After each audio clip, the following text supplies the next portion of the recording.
Boa noite, irmãos, paz do Senhor Jesus. Amém. Nós vamos dar seguimento à nossa exposição do livro de Josué.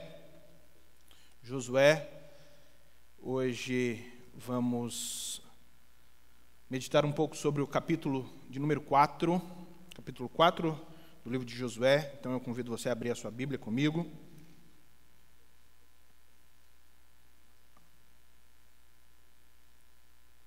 Nós vamos falar sobre memorial, ou memoriais.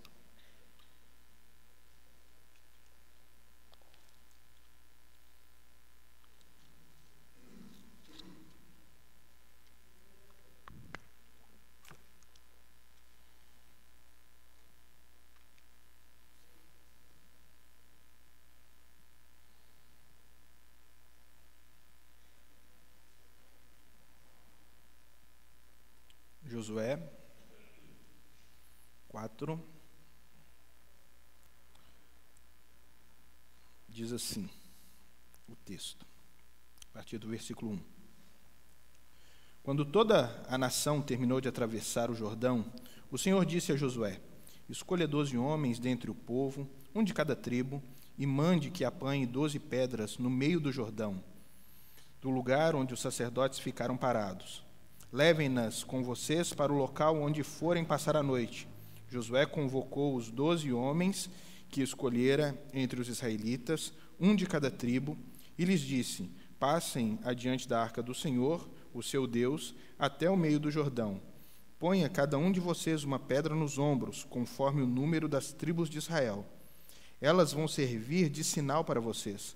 No futuro, quando os seus filhos lhes perguntarem: que significam essas pedras? Respondam que as águas do Jordão foram interrompidas diante da arca da aliança do Senhor. Quando a arca atravessou o Jordão, as águas foram interrompidas. Essas pedras são um memorial perpétuo para o povo de Israel. Os israelitas fizeram como Josué lhes havia ordenado. Apanharam 12 pedras no meio do Jordão, conforme o número das tribos de Israel, como o Senhor tinha ordenado a Josué, e as levaram até o acampamento, onde as deixaram. Josué ergueu também 12 pedras no meio do Jordão, no local onde os sacerdotes que carregavam a arca da aliança tinham ficado, e elas estão lá até hoje. Os sacerdotes que carregavam a arca permaneceram em pé no meio do Jordão, até que o povo fez tudo o que o Senhor ordenara a Josué, por meio de Moisés. E o povo atravessou apressadamente. Quando todos tinham acabado de atravessar, a arca do Senhor e os sacerdotes passaram para o outro lado, diante do povo.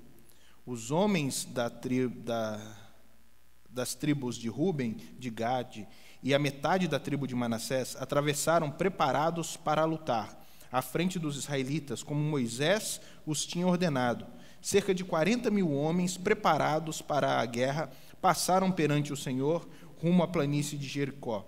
Naquele dia, o Senhor exaltou Josué à vista de todo Israel, e eles o respeitaram enquanto viveu, como tinham respeitado Moisés. Então o Senhor disse a Josué: ordene aos sacerdotes que carregam a arca da aliança que saiam do Jordão. E Josué lhes ordenou que saíssem. Quando os sacerdotes que carregavam a arca da aliança do Senhor saíram do Jordão, mal tinham posto os pés na terra seca, as águas do Jordão voltaram ao seu lugar e cobriram como antes as suas margens. No 10º dia do 1º mês, o povo subiu do Jordão e acampou em Gilgal, na fronteira leste de Jericó. E em Gilgal, Josué ergueu as 12 pedras tiradas do Jordão. Disse ele aos israelitas: no futuro, quando os filhos perguntarem aos seus pais: que significam essas pedras? Expliquem a eles: aqui Israel atravessou o Jordão em terra seca, pois o Senhor, o seu Deus, secou o Jordão perante vocês, até que o tivessem atravessado. O Senhor, o seu Deus, fez com o Jordão como fizera com o Mar Vermelho, quando o secou diante de nós, até que tivéssemos atravessado. Ele assim fez para que todos os povos da terra saibam que a mão do Senhor é poderosa e para que vocês sempre temam ao Senhor, o seu Deus. Até aí. Irmãos, esse texto que acabamos de ler é rico em possibilidades para tirarmos alguns ensinamentos para as nossas vidas.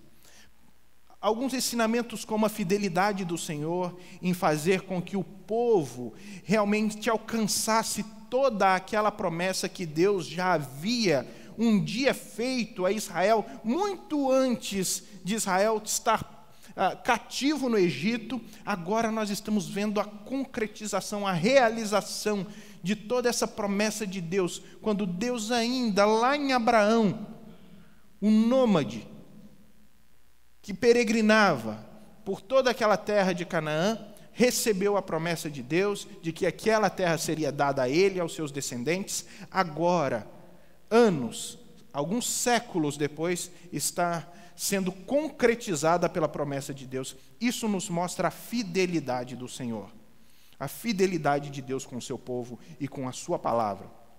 Em segundo lugar, também nos ensina a respeito de obediência. Moisés já havia morrido, e ele foi o líder de Israel durante aqueles últimos 40 anos. E ele foi o grande líder de Israel. E antes de morrer, ele tinha deixado algumas ordens com relação à entrada do povo na terra. As tribos de Gade, a meia tribo de Manassés e a tribo de Ruben, havia pedido para poder ficar do lado oposto do Jordão, de não atravessar o Jordão junto com as demais tribos para tomar posse daquela terra, porque a terra onde eles estavam era uma terra boa, eles eram criadores de gado e era suficiente para eles. E Moisés disse: então tudo bem, vocês podem ficar aqui, mas quando o povo atravessar a terra, vocês vão atravessar junto com eles e vão atravessar na frente deles, porque vocês vão guerrear com esse povo até que eles estejam estabelecidos como vocês estão. E agora nós vemos na narrativa justamente o autor, que provavelmente foi Josué, nos mostrando que todas as ordens de Deus por intermédio de Moisés estão sendo seguidas pelo povo. Um líder fiel levou o povo a agir com fidelidade, com obediência.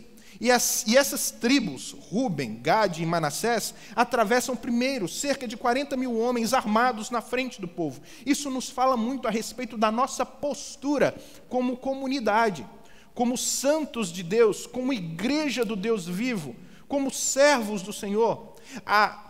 Em obediência a Deus, nós precisamos lutar as lutas dos outros. Nós precisamos nos envolver com as necessidades dos outros, independente se já estamos com a nossa vida estabilizada, independente se já estamos com a nossa vida organizada. Nós precisamos nos envolver com a vida das outras pessoas, com as batalhas, as lutas das outras pessoas, a fim de levar os nossos irmãos a também conquistarem as promessas de Deus para a vida deles. Então, apesar da nossa estabilidade, a estabilidade que nós podemos conquistar na nossa vida, isso não nos exime da responsabilidade de continuar lutando e batalhando e nos envolvendo com a luta dos outros, como esses homens fizeram. Isso é obediência. Também nos ensina que a Josué foi dada uma ordem por Deus para que ele pegasse algumas pedras e tirasse essas pedras ali do leito do rio e levasse para o acampamento. E nesse acampamento erguesse um monumento com aquelas pedras. E aquelas pedras então serviriam de memorial. De memorial. Memorial é essa construção que o evento ou escrito que todas as vezes que nós temos acesso, ou nós visualizamos, ou temos contato com esse memorial, isso nos remete a lembranças. Isso nos faz lembrar do passado, porque ele tem o objetivo justamente de provocar em nós a reflexão e a lembrança. E agora, Deus fala com ele, olha, pega 12 pedras, porque é o número das tribos de Israel, coloca no meio do acampamento, porque isso vai servir de memorial para vocês. E esse memorial tem alguns objetivos. O primeiro objetivo é lembrar o povo a respeito daquilo que Deus havia feito. Porque é muito legal quando Deus faz algumas coisas na vida da gente, e nós percebemos que Deus agiu poderosamente para cuidar de nós.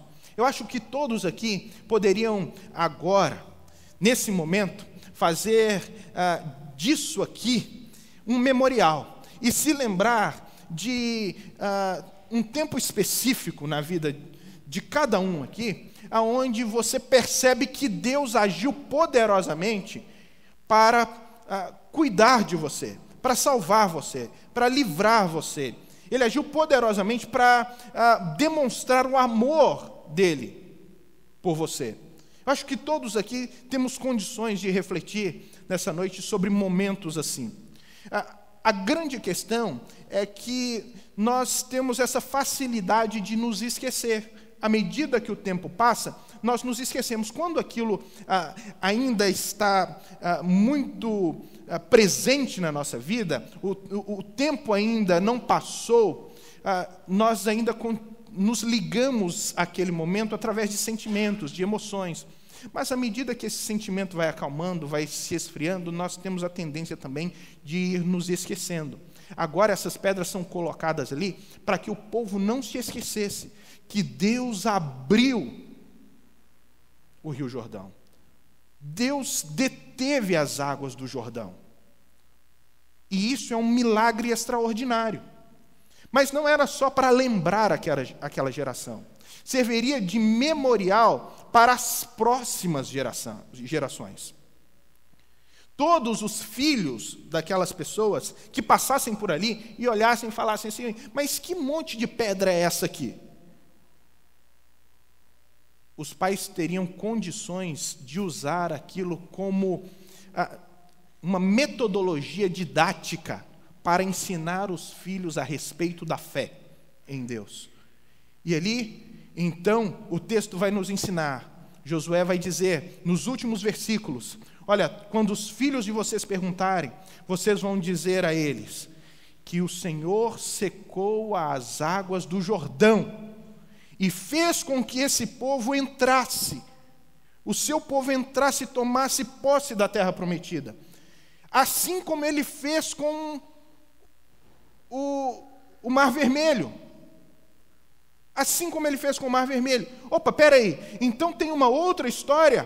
Tem a história do Mar Vermelho, quando nós éramos escravos no Egito, e Deus então abriu o Mar Vermelho, nos fazendo entrar no deserto. Nós peregrinamos durante 40 anos no deserto, Deus nos sustentou no deserto, e depois de 40 anos, Deus deteve as águas do Jordão. E assim, eles têm toda uma didática de ensino com relação à fé e à história do povo de Israel. Mas também não servia apenas, irmãos, para o ensino das futuras gerações. Serviria como um sinal para as outras nações. Todas as vezes que uma outra nação olhasse para aquele monte de pedras e perguntasse o que aconteceu, eles teriam o orgulho de dizer, o nosso Deus deteve as águas do Rio Jordão. Nenhum outro Deus é capaz de fazer isso. O nosso Deus fez isso como ele abriu o Mar Vermelho. E o poder de Deus seria manifesto através de um forte testemunho para todas as outras nações. E todas as outras nações conheceriam o Deus glorioso que é o Deus de Israel. Então tem um objetivo tanto didático quanto de testemunho. Essa é a história que nós acabamos de ler. Essas são as intenções de Deus ao ordenar o povo a colocar aquelas pedras no meio do arraial. O que Josué fez? Depois que todo mundo passou, os sacerdotes ficaram com a Arca da Aliança no meio do rio. Josué mandou que aqueles homens tirassem as pedras do leito do rio, levassem para o acampamento em Gilgal. Mas também, aonde os sacerdotes haviam parado, ele também ergueu um monumento e diz que essas pedras estão ali até os dias de hoje. E quando nós falamos até os dias de hoje, nós estamos falando até os dias em que o livro foi escrito, irmãos. Nós não estamos falando que estão ali até os dias de hoje. Provavelmente a água já levou aquelas pedras. Também as pedras que foram erguidas em Gilgal não estão mais em Gilgal. Também já foram retiradas.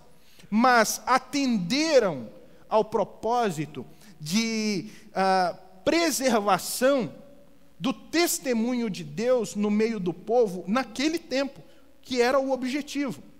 Depois que o povo, então, atravessou e essas pedras foram erguidas, os sacerdotes saíram com a Arca da Aliança. E assim que eles saíram e eles colocaram os pés fora do rio, as águas voltaram. O rio tomou o seu curso normal. E não foi apenas do rio encher o seu leito novamente, mas ele transbordou, porque estava na época da cheia. Então, as águas do rio transbordaram, irrigando toda aquela planície novamente. Saindo dali, eles se acamparam de frente para Jericó, na parte leste. E isso é muito interessante, porque esse texto agora começa a nos ensinar algumas verdades a respeito de Deus. E esse memorial que foi erguido, que hoje está registrado nessa história, nos faz entender qual é o objetivo da construção desse memorial e qual é o objetivo dessa história ter sido narrada nas Escrituras. Porque assim como esses homens tiveram um memorial deles, erguido em pedra, nós temos hoje o nosso memorial diante de nós, que são as páginas das Escrituras com as quais nós ficamos sabendo dessa história. A Bíblia, então, também é esse memorial que nos faz refletir sobre os feitos extraordinários do nosso Deus. E essa história registrada nos faz lembrar algumas coisas a respeito de Deus e dos feitos de Deus, que aquelas pedras também faziam lembrar aquele povo de Israel. Em primeiro lugar, as pedras nos ensinam, e as Escrituras nos ensinam, que Deus é todo-poderoso.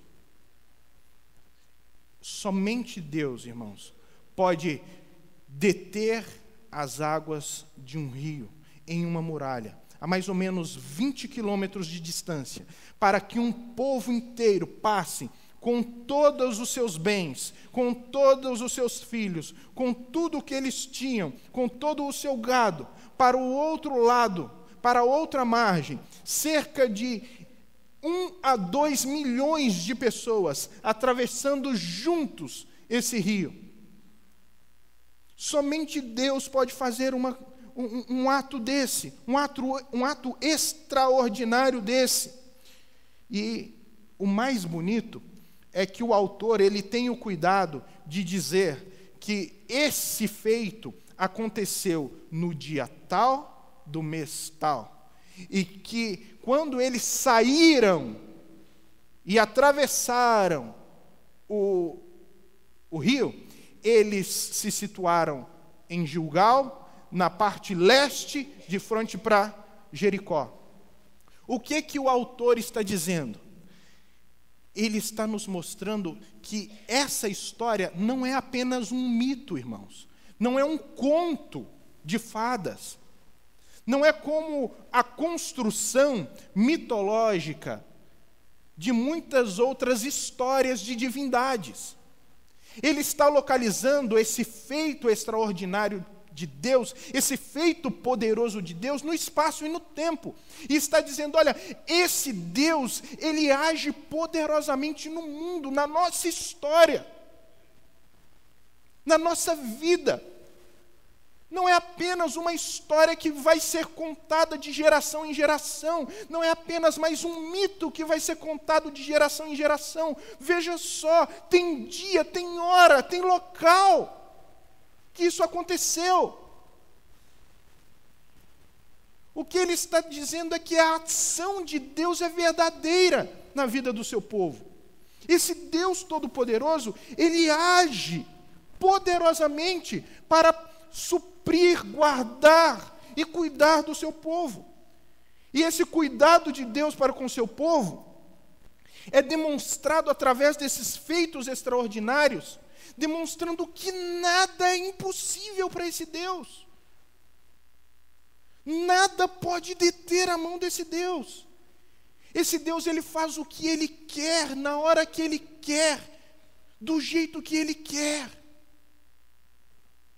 Não existe nada que pode deter a mão poderosa desse Deus. E isso é muito importante para nós hoje, porque nós acreditamos em um tipo de fé dualista, um tipo de fé onde bem e mal, eles lutam em total oposição, aonde os poderes da maldade fazem frente aos poderes da bondade.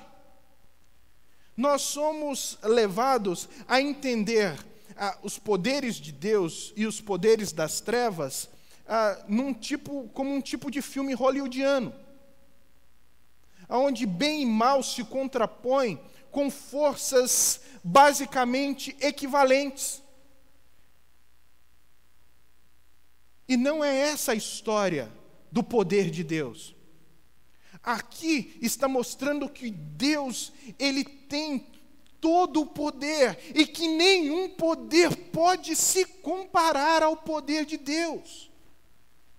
E que é esse poder de Deus que está à disposição do seu povo para cumprir o cuidado dele para com o seu povo. Mas nós precisamos entender que o cuidado de Deus para com o seu povo envolve o cumprimento do plano da redenção.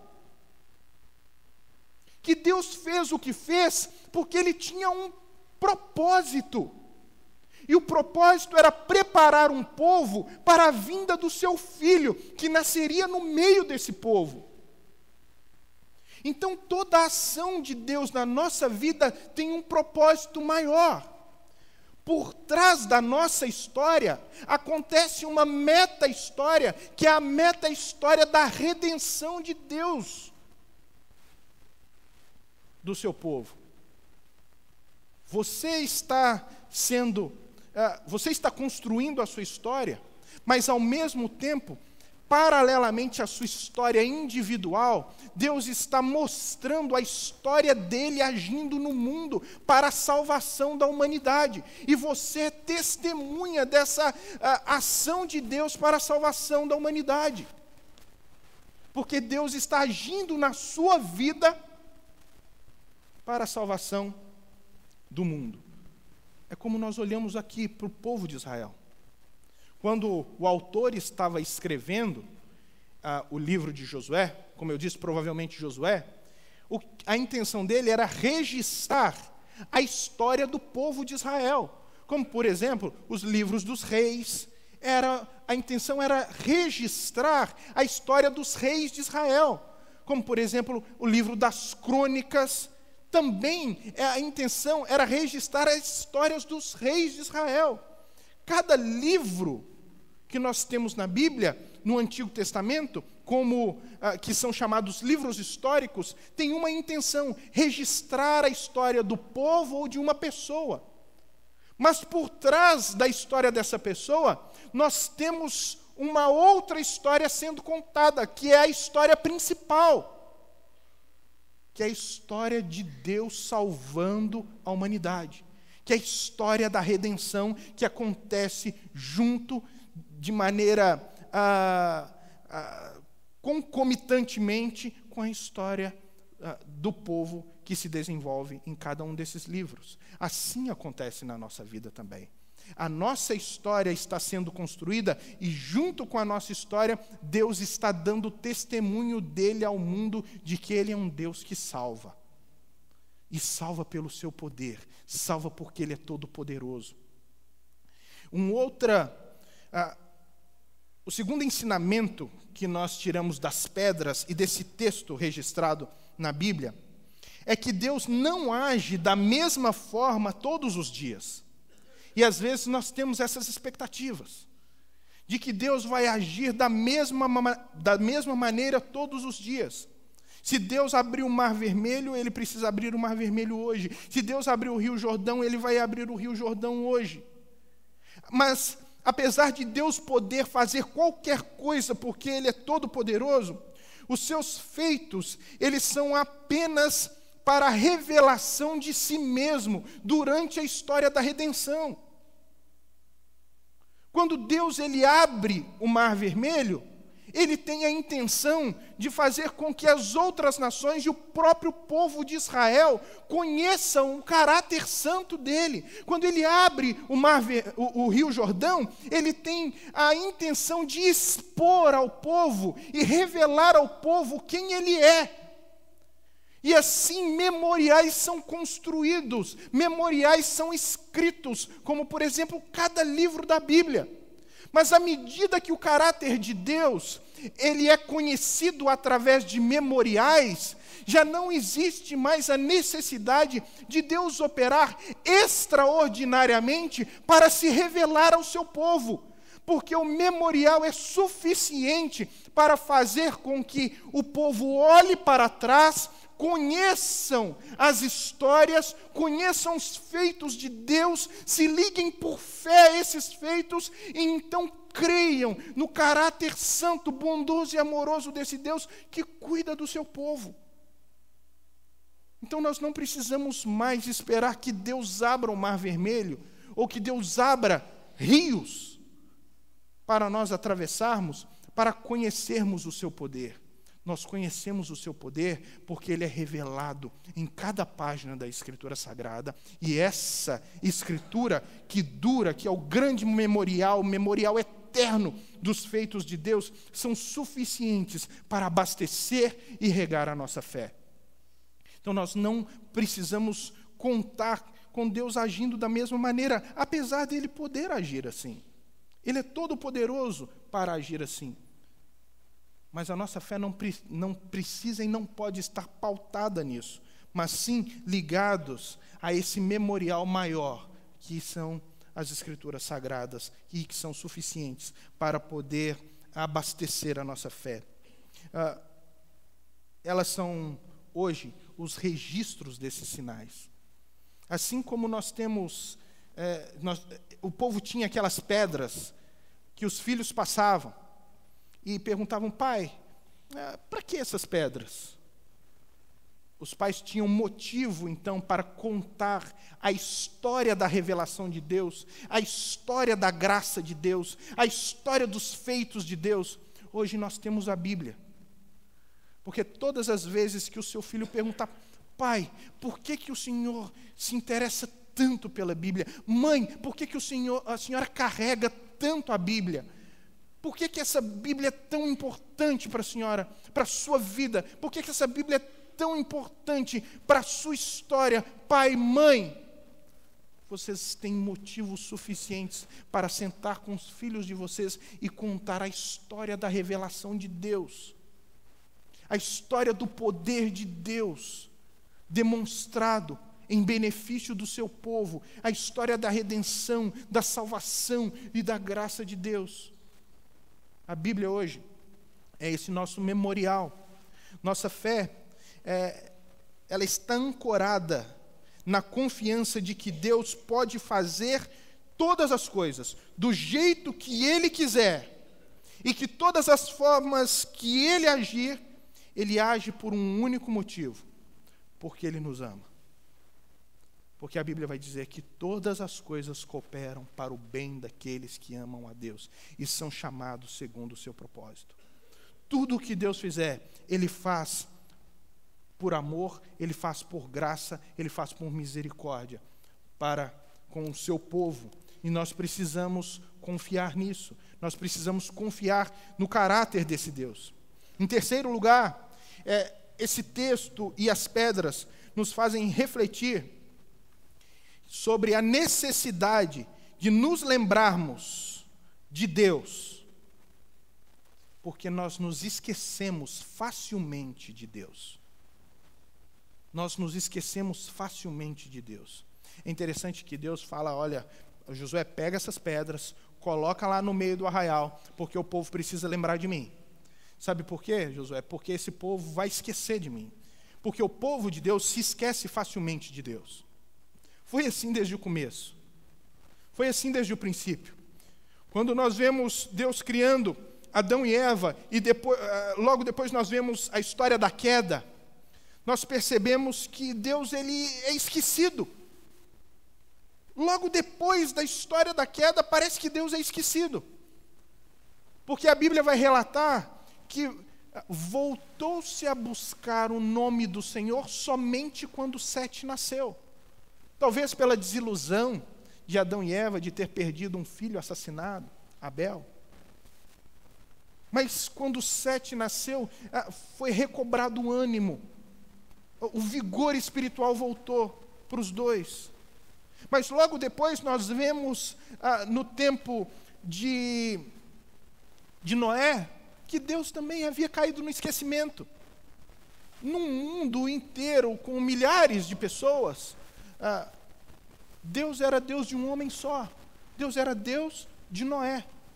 E vai dizer que Noé achou graça diante de Deus.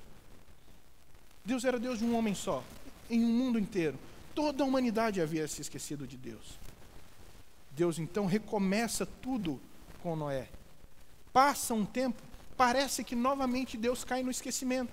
E você vê o povo construindo a Torre de Babel, na tentativa de alcançar Deus, alcançar o status de divindade. E novamente nós percebemos que o povo não fala com Deus. Quem fala naquele texto é Deus e fala com Ele mesmo. Porque Deus havia caído no esquecimento. Aí Deus vai e se apresenta a Abrão, e chama Abrão para caminhar com ele. E aí começa a história do povo de Deus. Mais uma vez Deus está dizendo a Josué, Josué, o povo tem a tendência de se esquecer de mim. Esse memorial serve para que eles não se esqueçam. E é interessante porque Josué morre, os líderes que Josué treinou, eles morrem, e logo depois nós temos o livro de Juízes, e nós vamos perceber que a próxima geração se esqueceu de Deus. Vai dizer que cada um fazia o que achava melhor aos seus olhos. E começaram a adorar ídolos. Eles se esquecem de Deus. A geração posterior, a geração depois de Josué, já se esquece de Deus. Apesar do memorial, nós temos essa tendência de nos esquecer de Deus. Mas agora, quando o povo de Deus se esquece de Deus, nós temos um grande problema, porque a igreja deixa de ser igreja, a igreja passa a ser um clube, quando Deus não é o centro, quando a igreja ela não é cristocêntrica, ou seja, o centro dela é Cristo. Então ela passa a ser apenas um clube, só apenas um salão social, com pessoas legais, com pessoas até com uma moralidade legal, com pessoas até com confiança, mas deixa de ser povo de Deus, porque para ser povo de Deus, esse povo precisa se envolver com a verdade desse Deus, com a revelação desse Deus. E como é que nós nos envolvemos com a revelação desse Deus? Nós nos envolvemos com a revelação desse Deus através da Bíblia. Para nós não nos esquecermos de Deus, Deus nos deu a Bíblia. Esse é o nosso memorial. É através das Escrituras que nós nos lembramos. Irmãos, como é que nós vamos garantir que os nossos filhos continuem servindo ao Senhor? Em um tempo onde as Escrituras, a Bíblia, passa a ser questionada todos os dias, Como garantir que os nossos filhos continuarão servindo a Deus, amando ao Senhor? Porque se nós temos um problema quando o povo de Deus se esquece de Deus, isso logo surge no coração de cada um. Em primeiro lugar, o egocentrismo. As pessoas deixam de viver em comunidade e passam a viver a sua individualidade. Em segundo lugar, surge o hedonismo. O hedonismo é a busca pela felicidade. É o entendimento que o ser humano ele vive para ser feliz a qualquer custo. Que esse é o motivo maior da sua existência. A busca pela autossatisfação, a busca pelo prazer imediato e pela felicidade a qualquer custo. Isso vai gerar logo divisão. Depois do hedonismo, nós temos o secularismo. A igreja ela deixa de ser moldada nos seus valores e nos seus princípios pela palavra de Deus, pelo caráter de Deus e pelo caráter de Cristo, e passa a ser moldada pelos valores sociais, mundanos e relativistas que existem na nossa sociedade hoje. Por isso que o próximo passo de um povo que se esquece de Deus, depois do secularismo, é o relativismo. As verdades, elas passam a ser relativas, deixam de ser absolutas. E nós caímos no pragmatismo de acreditar que verdade é a minha verdade, porque a minha verdade é aquela que me causa e que me cria satisfação imediata. E se aquilo está sendo bom para mim, então isso é o melhor para mim. Isso é pragmatismo, isso é relativismo. Quando eu abandono as verdades absolutas da palavra de Deus para criar as minhas próprias verdades. E por último, nós encontramos o anarquismo. É quando toda e qualquer figura de autoridade, seja ela espiritual, divina, eclesiástica, civil, né, de governo, familiar ou escolar, todas essas figuras elas passam a ser questionadas, porque o que vale agora é a minha vontade, e a minha vontade ela precisa ser satisfeita imediatamente, independente se para isso eu preciso quebrar as regras, se eu preciso quebrar as normas, porque se tudo é relativo, então quem faz as normas para a minha felicidade, para a minha alegria sou eu, e não pode haver ninguém que vá limitar essa minha vontade e esse meu desejo de satisfação. Então, quando nós abandonamos a verdade de Deus, quando nós abandonamos a Deus e nos esquecemos de Deus, um mal se instala poderosamente no nosso mundo, levando o ser humano à autodestruição, à autofragmentação.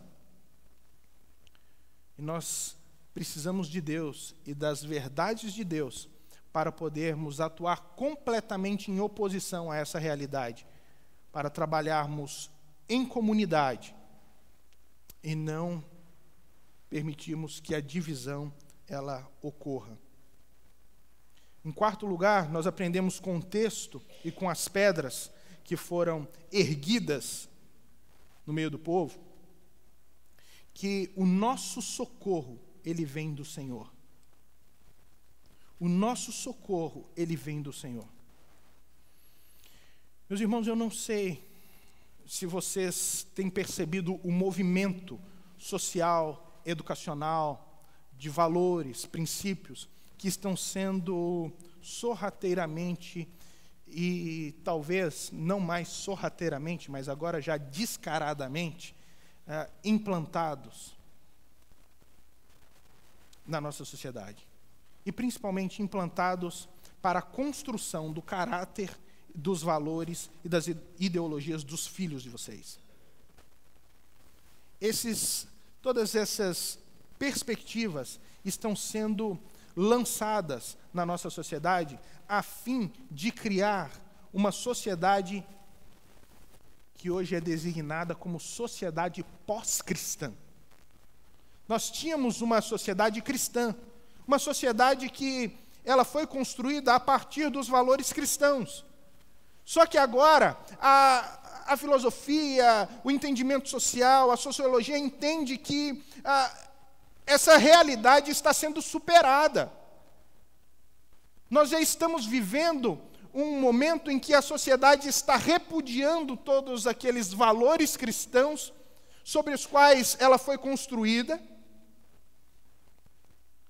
E agora nós já estamos vivendo uma realidade de pós-cristianismo, que todos aqueles valores cristãos precisam e devem ser questionados para que eles possam ser superados e, em muitos deles, melhorados, para que a sociedade ela possa se desenvolver com igualdade, com satisfação, com a devida tolerância que é necessário para a vida social e o desenvolvimento social.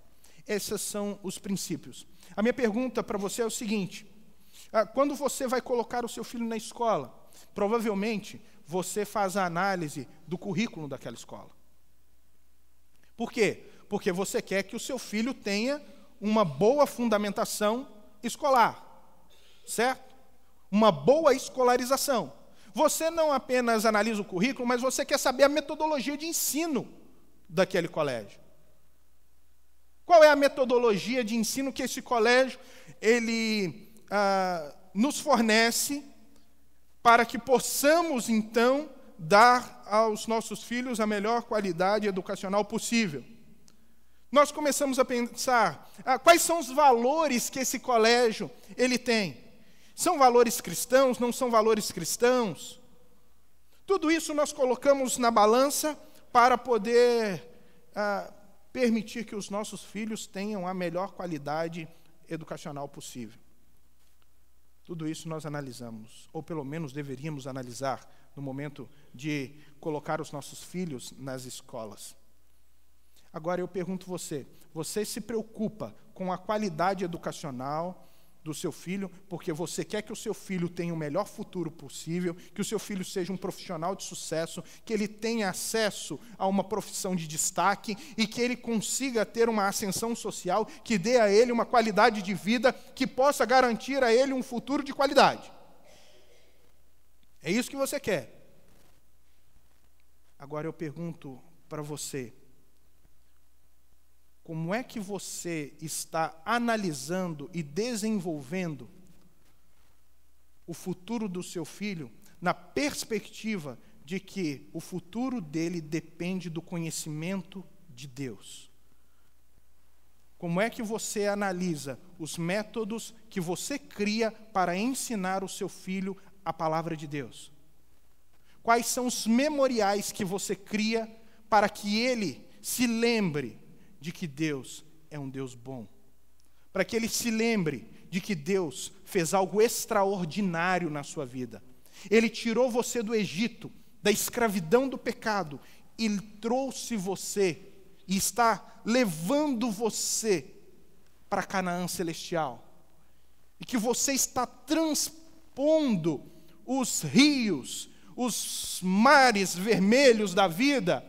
Tudo isso por causa da graça dele, por causa do poder dele. Como é que você está transmitindo essas informações aos seus filhos? Nós precisamos pensar nessas realidades, nessas verdades. Porque Deus demonstra nessa passagem que ele se importa com o processo de transmissão dos pais para os filhos a respeito da sua fé, a respeito dos seus valores de fé. É nossa responsabilidade fazer um processo de transmissão saudável para que os nossos filhos saibam que Deus fez grandes coisas na nossa vida. Deus fez grandes coisas na nossa história. É nossa responsabilidade fazermos isso.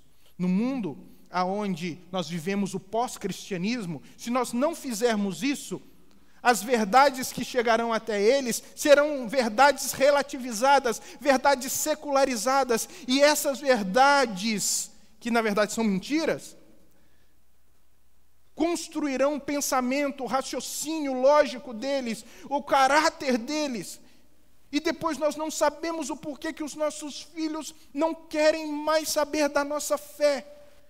Porque nós não temos um processo de transmissão para mostrar a eles quão grandes coisas o nosso Deus tem feito por nós.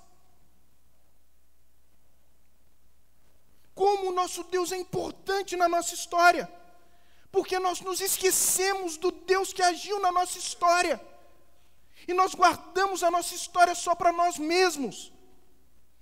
E não transmitimos isso. É por isso, talvez, que a palavra que foi eleita como a palavra do ano de 2016 pela Universidade de Oxford foi a palavra pós-verdade. Pós-verdade foi uma das palavras, a palavra eleita pela universidade como a palavra do ano. A palavra que que tornou-se relevante no mundo no ano de 2016. Porque para a construção da ideia, das formulações ideológicas dos jovens e das crianças de hoje, não basta simplesmente, irmãos, sentarmos e acharmos que eles vão entender por conta própria, que porque nós só trazemos eles uma vez por semana no culto, já é suficiente. Você traz o seu filho uma vez no culto, na semana, e depois ele sai daqui e abre o Facebook. E sabe quanta informação ele tem no Facebook que ele não teve no culto? Porque o culto foi rápido. É tanta informação que uma criança hoje de 7 anos, ela tem mais informação que um imperador romano no auge do seu império.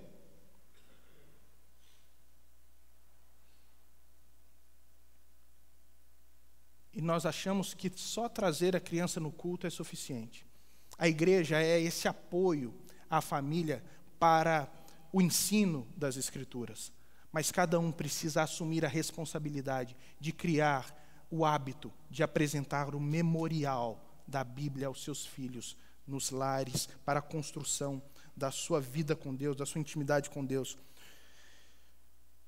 Você precisa entender que a sua fé, a fé cristã, no mundo de hoje, é considerada a religião mais perseguida do mundo. A religião mais perseguida do mundo hoje é o cristianismo. Não é que nós só estamos vivendo o pós-cristianismo. É que nós já estamos entrando em um momento onde viveremos, e já estamos com o pé lá, para experimentarmos o anticristianismo. E é por isso que nós precisamos transmitir com eficácia a nossa fé aos nossos filhos, para que eles não sejam enredados por todas essa pluralidade de informações que hoje enche a mente deles e que, se nós permitirmos, vão levar os nossos filhos para longe de Deus.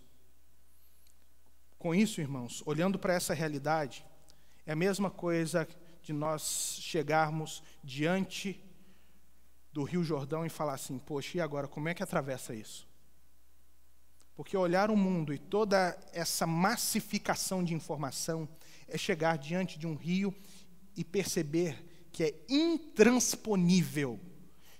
Eles têm muito mais capacidades para poder construir os nossos filhos e as suas ideologias do que nós temos de gerar informação nos nossos filhos e construir a fé.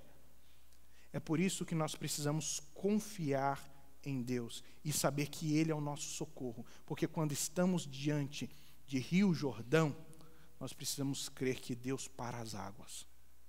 E que apesar de todo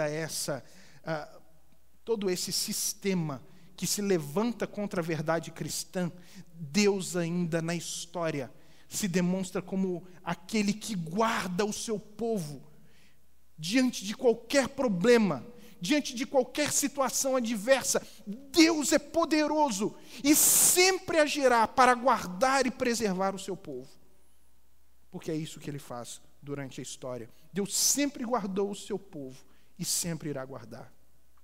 Por último, irmãos, o que nós entendemos a respeito desse texto e das pedras que foram erguidas é que nós temos mais do que uma necessidade de transmitir a verdade, nós temos a necessidade nós temos a responsabilidade de garantir a próxima geração, de garantir o ensino para a próxima geração. Esta geração, e aí eu falo de nós e de todos nós que estamos aqui, esta geração, ela está preocupada em ter a sua satisfação religiosa suprida. É só a sua satisfação. Dificilmente nós encontramos pessoas que estão dispostas a ir na frente, pessoas que já estão satisfeitas e que estão realizadas com aquilo que Deus fez na vida delas, e estão dispostas a assumir a frente para poder se envolver com a batalha de outras pessoas. Não todo mundo está disposto a se envolver somente com as suas batalhas, e todos os dias nós desenvolvemos batalhas prioritárias nossas, porque nós somos totalmente insatisfeitos. Totalmente insatisfeitos. Por melhor que seja a nossa qualidade de vida, nós sempre queremos mais. Esta é a base da relação religiosa que esta geração tem desenvolvido com as Escrituras. Esta geração, ela está preocupada com uma religião de consumo e não com uma espiritualidade de relacionamento. E nós nos perguntamos por que nós temos uma geração de cristãos tão fracos. Uma fé que é desenvolvida nas igrejas que é tão pequena, tão medíocre. Pessoas que não se envolvem mais com a igreja, que se tornaram só participantes, que vêm na igreja como vão no McDonald's, que entram rapidamente, pegam o que querem pegar e vão embora, porque nós estamos no momento da fé fast food.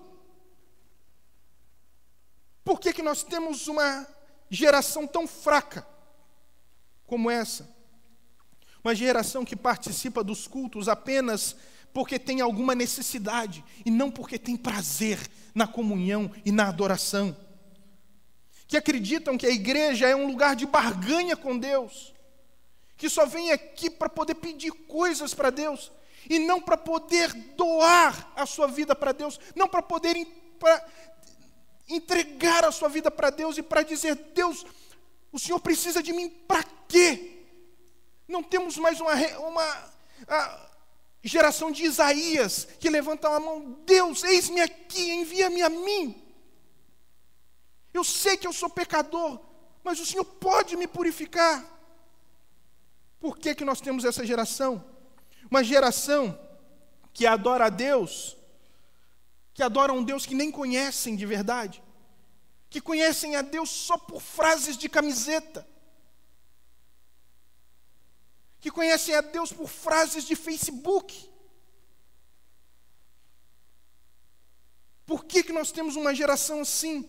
Por que nós temos uma geração que enche os templos, que os templos estão pinhados de gente, mas uma geração que não enche o céu? Por que nós temos uma geração assim, irmãos? Uma geração que diz que ama a Deus, mas que na verdade ama a si mesma. Por que nós temos uma geração assim? Porque nós nos esquecemos de contar a história das pedras. Porque nós nos esquecemos do memorial que conta a história da ação de Deus no mundo, a história da ação de Deus e do plano da redenção de Deus no mundo. É porque nós esquecemos de contar a história das Escrituras. É porque nós não estamos mais com o desejo de conhecer a Deus pela sua revelação. Nós não temos mais o desejo profundo de conhecer a Deus, o Deus que é poderoso e que se revelou em feitos extraordinários. É por isso que nós temos uma geração fraca, de uma fé fraca. É por isso. Como é que nós podemos ser solidificados na nossa fé? Se nós assumirmos como valor o que Deus ordenou a Josué. Josué, valoriza o memorial. Construa memorial para você e para os seus filhos. Você quer uma igreja forte? Você quer que a igreja seja forte? Que a igreja brasileira seja relevante? Construa o memorial. O que é um memorial? Valorize as Escrituras. Esse é o nosso memorial. Valorize. Traga o memorial maior para dentro da sua vida e para dentro da sua família. É só assim que nós verdadeiramente teremos uma igreja forte, um povo forte que serve a Deus com integridade e que conquista aquilo que Deus quer conquistar, como o povo de Israel conquistou, que nós vamos ver nos nossos próximos estudos. Que Deus nos abençoe e nos faça valorizar tudo aquilo que Deus nos deu, para nos lembrarmos dele e não nos esqueçamos. O nosso Deus é todo poderoso e que ele é o Deus que nos socorre sempre. Deus abençoe a sua vida. Amém?